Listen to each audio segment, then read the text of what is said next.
आज खूप लोक फक्त स्वामींना मानतात, पण आपले कुलदेव कुलदेवी विसरतात. पण स्वामी समर्थ स्वतः काय सांगतात माहितीये का? कुलदेव कुलदेवी हे सर्वात प्रथम.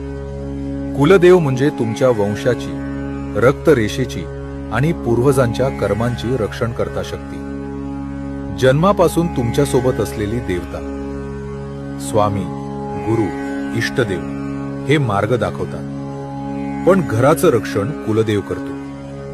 फक्त स्वामी भक्ती केली आणि कुलदेव विसरले तर भक्ती असते, पण आयुष्यात अडथळे राहतात. कृपा असते, पण स्थैर्य येत नाही. हे असंच आहे. छत रंगवलं, पण पाया दुर्लक्षित केला. म्हणून स्वामी सांगतात, आधी कुलदेव कुलदेवी, मग स्वामी आणि गुरु. हे विरोधी नाही, हे पूरक आहेत. आजच मनात एवढंच म्हणा, माझ्या कुलदेव कुलदेवींना वंदन स्वामी, तुमची कृपा कायम ठेवा.